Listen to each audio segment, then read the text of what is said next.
दोन वेळेला पराभव झालेला असतानाही आपल्याला भाजपकडनं ऑफर असल्याचं काँग्रेसचे नेते सुशीलकुमार शिंदेंनी म्हणत एक मोठा गौप्यस्फोट केलाय। प्रणिती शिंदे आणि सुशीलकुमार शिंदे या दोघांना सुद्धा भाजपकडनं ऑफर असल्याचे संकेत त्यांनी दिले। अक्कलकोटमधल्या बोरोटी इथे झालेल्या हुरडा पार्टी दरम्यान कार्यकर्त्यांशी संवाद साधत असताना सुशीलकुमार शिंदेंनी हे विधान केलंय। मात्र काँग्रेस आमच्या रक्तात आहे, आम्ही कधीच काँग्रेस सोडणार नाही असं स्पष्टीकरण सुद्धा सुशीलकुमार शिंदेंकडनं दिलं गेलंय। मला सगळ्यांना माहिती आहे, दोनदा पराभव झाला, आता सगळं हे वंगळ पाठवण्याचं काम होत आहे। प्रणितीताईला किंवा मला बीजेपी मध्ये येणार होतं, आता कसं शक्य आहे? त्यामुळे सुशीलकुमार शिंदे यांचं हे वक्तव्य सध्या चर्चेमध्ये आहे। दोनदा पराभव होऊन सुद्धा आपल्याला आणि आपल्या लेकीला म्हणजे सुशीलकुमार शिंदेंना आणि प्रणिती शिंदेंना भाजपची ऑफर असल्याचं सूचक वक्तव्य सुशीलकुमार शिंदेंकडनं एका हुरडा पार्टीच्या आयोजनादरम्यान करण्यात आलं। परंतु काँग्रेस आमच्या रक्तात आहे, काहीही झालं तरी आम्ही काँग्रेसला रामराम ठोकणार नाही, काँग्रेस सोडणार नाही असंही विधान सुशीलकुमार शिंदेंनी केलेलं आहे। लोकसभा निवडणुकांची तयारी आणि लोकसभा निवडणुकांचे पडघम वाजू लागलेले असताना सुशीलकुमार शिंदेंचं हे वक्तव्य प्रचंड महत्त्वाचं मानलं जात आहे। सुशीलकुमार शिंदे हे राज्याचे मुख्यमंत्री राहिले आहेत, देशाचे केंद्रीय गृहमंत्री सुद्धा होते आणि काँग्रेसमधले अत्यंत बडे आणि वरिष्ठ नेते म्हणून त्यांची ओळख आहे। आपल्याला आणि प्रणिती शिंदेंना दोनदा भाजपची ऑफर होती, दोन वेळेला पराभव होऊन सुद्धा ही ऑफर असल्याचं सुशीलकुमार शिंदेंनी म्हटलंय। त्यांच्या या वक्तव्याचे सध्या अनेक अर्थ काढले जातात।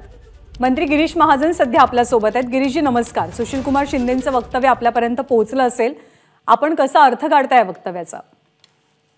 नाही, सध्या कसं झालेलं आहे, आता मोदीजींच्या नेतृत्वावर विश्वास ठेवून अनेक लोकांना असं वाटायला लागलं की आता इकडे काही आपलं काँग्रेसमध्ये वगैरे कुठे काही भविष्य नाहीये, हे केंद्रापासून सगळ्यांनाच वाटायला लागलेलं आहे आणि त्यामुळे सगळ्या देशाचा विश्वास मोदीजींवर आहे आणि त्यामुळे साहजिक आहे। पण आता सुशीलकुमारजी खरं म्हणजे मोठे नेते काँग्रेसचे, मुख्यमंत्री झाले आहेत, अनेक मंत्रीपद त्यांनी भूषवलेले आहेत, पण सगळ्यात ज्येष्ठ नेते तर तेच आहेत काँग्रेसमध्ये। पण आता अनेक लोकांना आता असं वाटायला लागलेलं आहे की बाबा इथे आता काय भविष्य आहे, म्हणजे आपलं असेल, आपल्या पुढच्या पिढीचं असेल आणि त्यामुळे असं वाटणं साहजिक आहे।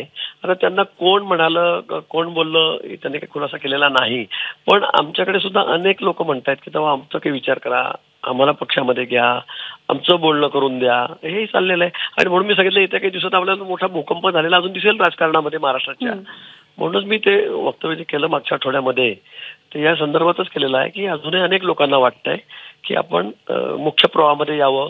मोदीजींचं नेतृत्व आपण बघितलं असेल, आता संपूर्ण देशाने शिक्कामोर्तब केलेलं आहे, सगळे जगमान्य नेते ते आहेत आणि जी आज कामं चाललेली आहेत देशभरात, जो देश ज्या गतीने पुढे जातोय, त्यामुळे सगळ्यांनाच वाटतंय की बाबा आता आपण या त्यांच्यासोबत यावं आणि म्हणून मला वाटतं त्याचीच ही पुढची काहीतरी चाहूल असेल असंही वाटतं मला।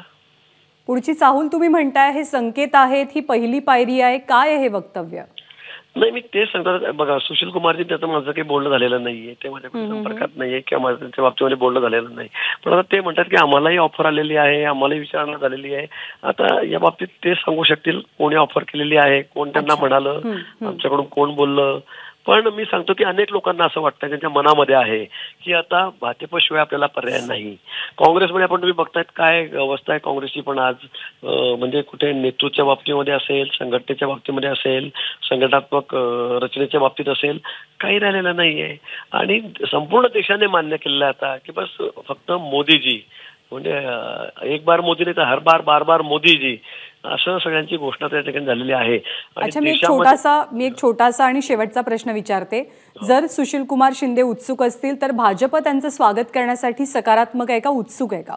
नाही, का नसेल, कारण मी सांगितलं सुशीलकुमारजी मोठे नेते आहेत, ज्येष्ठ नेते काँग्रेसचे, मुख्यमंत्री आहेत, अनेक महत्वाचे पद त्यांनी भूषवलेले आहेत, केंद्रामध्ये त्यांनी त्याचं नेतृत्व केलं काँग्रेस, आणि म्हणून मला वाटतं की आम्हाला काही अडचण नाही ना, आम्ही कुठे म्हणणार किंवा आम्ही घेणार नाही म्हणून, असं नाहीच आहे। अशी जर का काही घडामोड घडली, तुम्ही फार सकारात्मक दिसताय तुमच्या बोलण्यावरनं, सुशीलकुमार येत असतील तर निश्चित त्यांचं आम्ही स्वागतच त्या ठिकाणी करू। पण मी तुम्हाला अजूनही सांगतो की आपण आता म्हणतात, पण आता पुढच्या येणाऱ्या काही दिवसातच जवळच्या काळामध्ये तुम्हाला खूप खूप मोठे मोठे लोक इकडे आलेले दिसतील, मोठा भूकंप अजून सगळ्याच पक्षामध्ये, पण काँग्रेसमध्ये राहिलेला तर तिथे होईल। तुम्ही खूप सकारात्मक पद्धतीनं या विषयावरती बोलताय म्हणून हा प्रश्न. अशी घडामोड घडली तर सोलापूर लोकसभेची उमेदवारी शिंदेंच्या घरातली असेल का भाजपची? ते ठरवणारा मी नाहीये कोणी. मी सारा कार्यकर्ता आहे, मी पक्षाचा, मी सिनियर आहे, पण हा अधिकार आम्हाला कोणालाच नाही. हा आमच्या केंद्रीय निवड मंडळाला अधिकार आहे. त्या बाबतीमध्ये आमचे नड्डाजी आहेत, अमितभाई आहेत, पंतप्रधान तेच ठरवतील. आमची समिती या बाबतीमध्ये ते आज कोणालाही सांगता येत नाही कोणाचं तिकीट कोणाला मिळेल, कुठलं कोणाला मिळेल म्हणून. आमच्याकडे असं ही पद्धतच नाहीये. आमच्याकडे खालून सगळं शिफारस जाते, नावं येतात, वरती केंद्र समिती त्याच्यावर विचार करते तिच्या गांभीर्याने. आमच्याकडे एक पद्धत आहे, प्रोसिजर आहे या बाबतीमध्ये. मी आज ते सांगू शकणार नाही, पण निश्चित सुशील कुमारजी या ठिकाणी जर येत असतील तर त्यांचा योग्य मान सन्मान त्या ठिकाणी ठेवला जाईल. धन्यवाद गिरीश महाजनजी, आभार आपले. आपण आपली प्रतिक्रिया दिलीत त्याबद्दल. पुन्हा एकदा आपण ऐकूयात भाजपच्या ऑफरबद्दल सुशील कुमार शिंदेंनी कोणतं जाहीर विधान केलंय. तुम्हाला सगळ्यांना माहिती आहे, दोनदा पराभव झाला. आता सगळं हे वरवत वाटवण्याचं काम होत आहे. प्रणितीताईला किंवा मला बीजेपी मध्ये येणं होतं. आता कसं शक्य आहे? ज्या आईच्या कुशीवर आम्ही वाढलो तिथं आमचं बाळपण गेलं, आमचं तारुण्य गेलं. आता मी 83 वर्षामध्ये आहे. आता कसं दुसऱ्याचं घर वापरलं? शक्य नाही. तर सुशील कुमार शिंदेंचे हे वक्तव्य चर्चेत आहे आणि जर त्यांचा भाजपत येण्याचा विचार असेल तर त्यांच्या निर्णयाचं आम्ही स्वागत करू. त्यांचा योग्य मान सन्मान राखला जाईल अशी प्रतिक्रिया गिरीश महाजनांनी व्यक्त केली आहे. एबीपी माझा, उघडा डोळे बघा नीट.